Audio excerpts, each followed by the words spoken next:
Today we're going to be looking at how to make a face texture for your character. The first thing you're going to need is a proper reference image. You want to find one that the character is looking at the camera, there's no awkward lighting with some exceptions as you'll see in a moment, and a mostly blank facial expression. As you can see, this image of Christopher Daniels is mostly perfect, except there's some harsh shadows behind his ears and around his head, but we can fix those later. The first thing you're going to want to do is cut out his face. Keep in mind you can also crop most of it out using the crop tool, but you're going to want to use a hard-edged eraser for this part. And make sure you do not get too close to the face, leave enough room to work with later.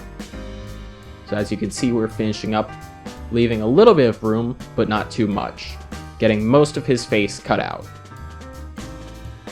So now what you're going to want to do is take your rectangle marquee tool and select the cutout face. From there, you're going to want to go ahead and copy the image, go over to your face texture template, add a new layer, and paste his face directly over it. Now, once you've done that, you're going to want to go ahead and line up his face as close as possible to the template. I like to use the opacity to set it to about 50% to see how it lines up.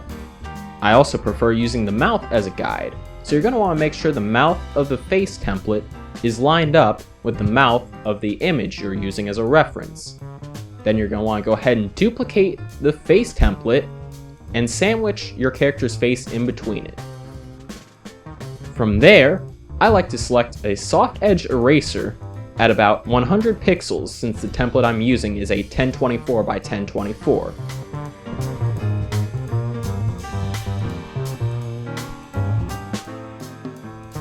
Once you do that, you're going to want to take the soft edge eraser and just cut out some of the areas that you don't need on the face template on top.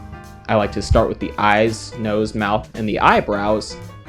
And then, once I'm done cutting those out, I like to set the template on top to about 90% opacity and continue to cut out parts of his face to add extra detail. You want to get as close to the edge as possible without getting those harsh edges. Now you'll notice that the template on top is not matched up color-wise. So what you're going to want to do is select the face image and go to Hue and Saturation to change the color of the face image. You subtract Hue to get more of a red look. As you'll see in a moment, we move it closer to the left, it becomes more red, and the closer to the right we move it, it becomes a yellow-green. So we're going to set it at about -5 for this example. Once you have the color matched up, then we're going to want to take care of some of the harsh shadows around his face.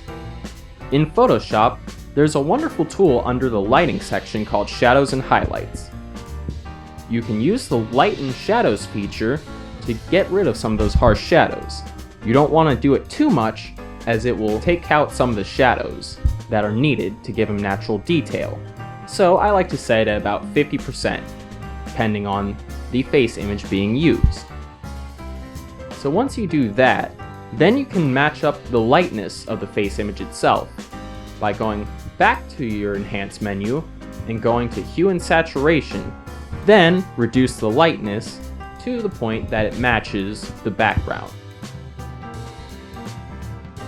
Once you've done that, you can use the Sponge tool to desaturate any areas that need to be desaturated, such as harsh reds as you can see around the edge of his head, or you can also use it to saturate any areas that need more color. So we're going to start off by using the desaturate option on those dark shadows to get rid of some of the red marks. And then from there, we can use the dodge tool. The dodge tool will brighten any area that you select.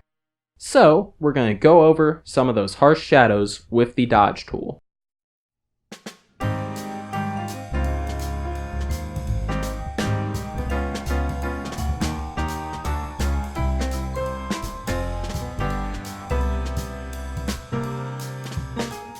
So now we're going to go ahead and attempt an advanced color correction. We're going to go ahead and create a new layer and set the opacity to 25%. And then we're going to use a selected skin tone to cover up some of those shadow areas. Once you've done that, you can mess around with the transparency to figure out what looks correct enough that it does not remove too much of the detail but also covers up the shadows. Then you're going to want to set it to an overlay, but as you notice, the overlay gives it a little bit of a red feature. So we're going to want to go back to hue and saturation and reduce the saturation to about -50%, or any value that works for you to get rid of that harsh red color.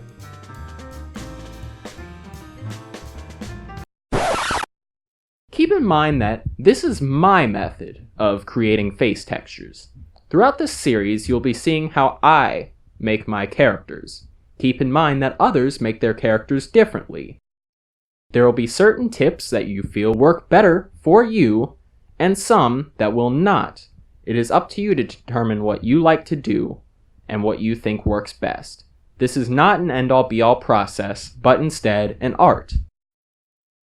So the next thing we're going to want to do is go ahead and merge the color correction layer with the face layer.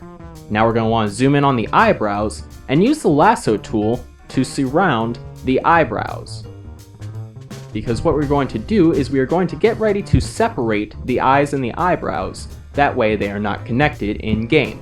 So create a new layer and paste the eyebrows onto that layer, then physically move it up using transform. Then what you're going to want to do is go ahead and disable the new eyebrow layer, and then you're going to want to copy a chunk of forehead skin from directly above the eyebrows. Once you've done that, you're going to want to create a new layer underneath the new eyebrow but above the face layer, and paste the forehead skin right on top before moving it down to cover the old eyebrows. You can stretch it out to where it covers some of the eyes, as we will be fixing it in a moment to make sure that it does not cover anything unneeded. Then you're going to want to turn the eyebrows that you created back on and use the eraser tool on both the new skin from the forehead and the new eyebrows. You're going to want to reduce the eraser size a little bit in order to make sure that you're getting a fine enough detail that it comes out as nicely as possible. So then you're just going to want to keep going over any unwanted areas. Do not worry about some of the brightness underneath the new eyebrows, as we will fix that in a moment. But just make sure there are no rough edges on the eyebrows or the skin.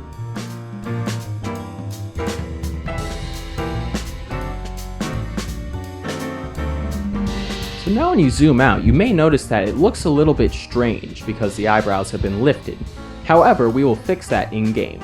So what you're going to want to do now is take the new skin layer and reduce the opacity to around 80% to make sure that it blends in with the face well, but the old eyebrows cannot be seen.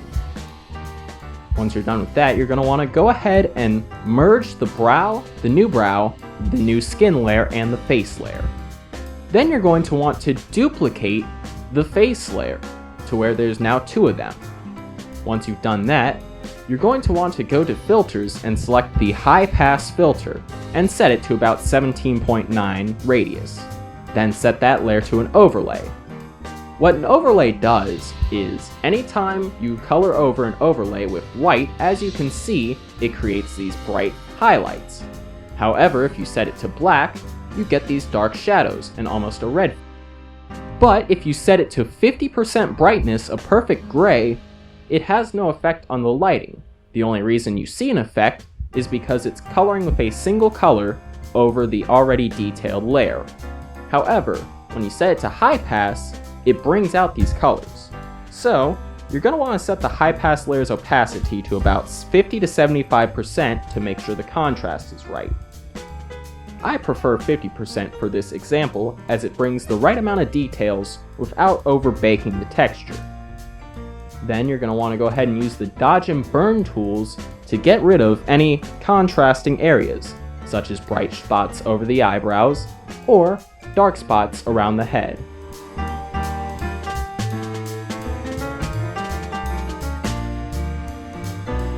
Once you've done that, you're going to want to go ahead and use the burn tool on the face texture's eyebrows. What this does is it will darken the eyebrows, that way they can be seen much easier in-game. By doing this, you no longer have to rely completely on 2K's eyebrow options to create a nice eyebrow effect. Now we're going to move on to our other method. What you're going to want to do is add a layer mask using the button I just pushed. What a layer mask does is whenever you color over an image with the color black, it will erase parts of the image just like an eraser would. So what we can do now is zoom in on any parts of the face image we do not want. And then we can take the color black with our brush, a soft edge brush, to get rid of any unwanted areas while also blending the face texture into the template. The nice thing about this is if you make any mistakes, you can take the color white and restore anything that you've already done. Once you've properly cut out the face, you just rinse repeat the process as I showed you. Keep in mind, you can also use a layer mask on the top template layer to act as an eraser. Since the recording of this video, I have been doing this on my face textures, and the results have been fantastic as it allows for a much cleaner blend by being able to get rid of areas while also adding them back in as needed. That concludes this episode of the Ultimate Guide to the Creation Suite. Stay tuned for the next episode where we're going to be covering face morphing on your characters.